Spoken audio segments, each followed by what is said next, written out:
Good morning, praise the lord. ઈશ્વરનો આભાર માનતા આવો આજની પણ દિવસની શરૂઆત કરતા આજે વહેલી સવારે પ્રભુનું વચન વાંચીએ તથા સાંભળીએ. ત્યાં પ્રભુનું વચન આ પ્રમાણે લખવામાં આવ્યું છે: આળસુ માણસ પોતે પકડેલો શિકાર રાંધતો નથી, પણ ઉદ્યોગી થવું એ મૂલ્યવાન સંપત્તિ મેળવવા જેવું છે. નીતિવચનોનું પુસ્તક તેનો 12મો અધ્યાય અને તેની 27મી કલમ. આજનો વિચાર: ખ્રિસ્તમાં અતિ પ્રિય વાલા મિત્રો, પ્રભુ ઈસુ ખ્રિસ્તના સામર્થ્યવાન નામમાં આપ સર્વને સવારની પ્રેમભરી સલામ. શિયાળો જામી રહ્યો છે અને મસ્ત મજાની ઊંઘ પણ આવતી હોય ને એવામાં સુનિલ વસાવા શું યાર લઈને બેઠા છે કેટલા દિવસથી. આળસ અને ઊંઘ અને ઉદ્યમી ને ઉદ્યોગી વગેરે બાબત થાય છે ને. મને ખબર છે થતું જ હશે, પણ મિત્રો શરૂઆતમાં થોડું અઘરું લાગશે, પણ પછી તમે ટેવાઈ જશો ને ખૂબ મજા આવશે. એ વહેલું, બહુ વહેલું ઉઠવું પણ એ એક આનંદ છે. હું પહેલાં 5 પછી ઉઠતો હતો, પછી 4, 4:30, પછી 4 અને અત્યારે તો 3:30, પોણા 4 વાગે પણ ઉઠી જવાય છે. અને મેં અગાઉ પણ કહ્યું એ પ્રમાણે મારે એલાર્મ નથી મૂકવું પડતું. આપોઆપ સમય થાય ને તમે જાગી જાઓ છો અને ઈશ્વરની કૃપા છે. અને માટે થોડું અઘરું શરૂઆતમાં લાગશે, પણ પછી તમને એટલો આનંદ આવશે અને તમે ટેવાઈ જશો. હવે આપણે આજનું વચન જોઈએ તો ફરી ઉદ્યોગીની અને આળસુની વાત. તો વચનમાં 2 બાબતો છે. એમાં પહેલી બાબત, આળસુ માણસ પોતે પકડેલો શિકાર રાંધતો નથી એવું લખ્યું છે, પણ મને એમ થયું કે આળસુ શિકારે ગયો અને શિકાર પકડ્યો એ પણ એક મોટી વાત કહેવાય અને ગણાય. હવે રાંધવાની વાત તો થાય, આળસુ માણસને થાય કે કોણ બધું કરે, કોણ બધી મગજમારી કરે, સાફ સફાઈ અને બીજી માથાજી કરવાની. એના કરતાં કોકને આપી દેવાય, 2 પૈસા મળે, અથવા તો જે આપે એ લઈ તૈયાર ખાઈ લેવાનું, અથવા તો એના બદલામાં કંઈક તૈયાર ખાવાનું આપે તો એ ખાઈ લેવાનું. અને પણ પોતે પકડેલ બનાવેલ વગેરેમાં જે આનંદ છે એ માણસ નથી સમજતો. માણસ આળસને ઊંઘમાં કંઈક કેટલું એ ગુમાવે છે ને પોતાનું નુકસાન વહોરે છે. એ કેવળ પોતાનું જ નહીં પણ બીજા ઘણાને એ નુકસાન પહોંચાડે છે. એની સાંખ પોતાની, એનું નામ, એનું સ્ટેટસ, મળતબો બધું તે ગુમાવે છે. હવે બીજી બાબત જોઈએ આ વચનની. પણ ત્યાં લખ્યું છે એ પ્રમાણે, પણ ઉદ્યોગી થવું એ મૂલ્યવાન સંપત્તિ મેળવવા જેવું છે. હવે આ સંપત્તિમાં મેં ઘણીવાર કહ્યું છે કે આપણે ફક્ત આર્થિક બાબતોની જ વાત નથી કરવાની. એમાં ઘણી બધી બાબતો આવે, સામાજિક આવે, આર્થિક તો છે જ, આર્થિક, સામાજિક અને આત્મિક અને બધી જ બાબતોનો સમાવેશ એમાં થાય. એટલે એમાં લખ્યું છે કે ઉદ્યોગી થવું એ મૂલ્યવાન સંપત્તિ મેળવવા જેવું છે.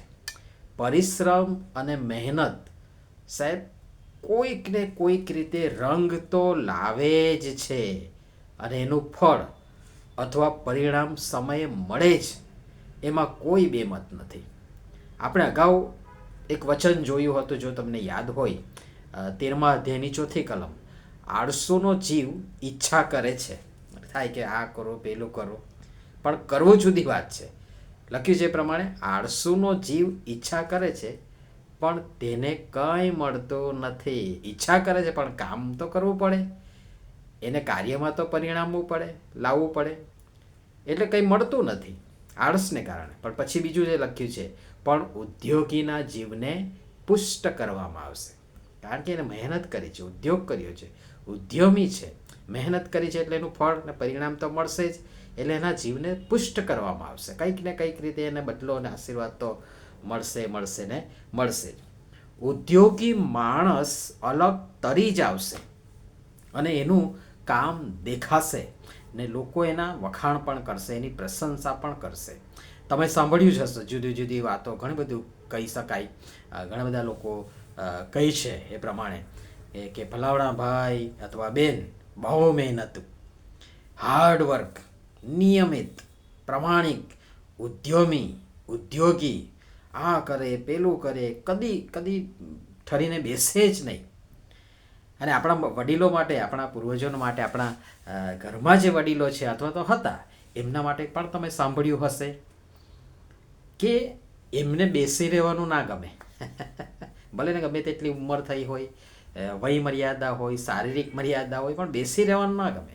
એ ધીમે ધીમે પણ કંઈક ને કંઈક કર્યા જ કરે. તો આ જ તો મિલકત છે. રૂપિયા પૈસા એ મિલકત નથી, એ છે જ, પણ આપણે એને જ હંમેશા મિલકતમાં ખપાવી દઈએ છીએ. પણ આ પણ મિલકત છે. કઈ?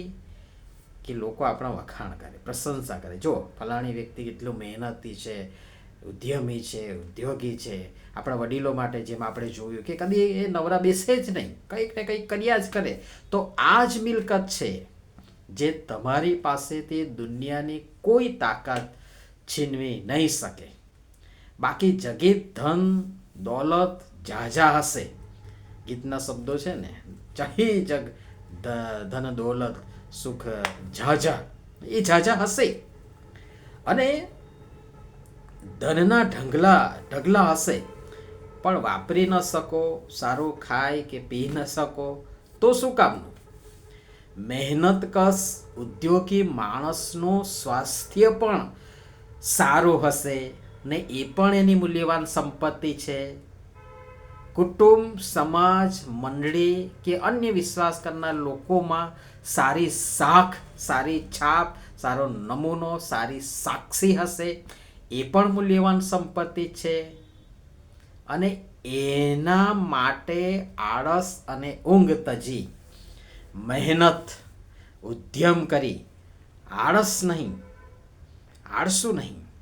પણ ઉદ્યોગી બનવું પડશે. હજુ આપણે વધારે આગળ જઈશું. મને વિશ્વાસ છે અને આશા પણ છે અને ખાતરી છે કે તમને કદાચ મજા આવતી હશે. અને સૂચનો હોય, મંતવ્યો હોય તો તમે વોટ્સએપ મેસેજ કરી શકો છો, મોકલી શકો છો, અને એ હું સ્વીકારીશ અને એ પ્રમાણે વિચારીશ. પ્રાર્થના કરીએ. પ્રેમાળ પિતા, તમારા બાળકો તરીકે જે ઓળખ અમને મળી છે તેને બટ્ટો ન લાગે અને અમે આળસુ તરીકે નહીં પણ ઉદ્યોગી તરીકે સાખ ધરાવનારા બનીએ, માટે અમારી સૌની તમે કૃપા કરીને સહાય તથા મદદ કરો. પ્રભુ ઈસુના નામમાં, આમીન. ધન્યવાદ.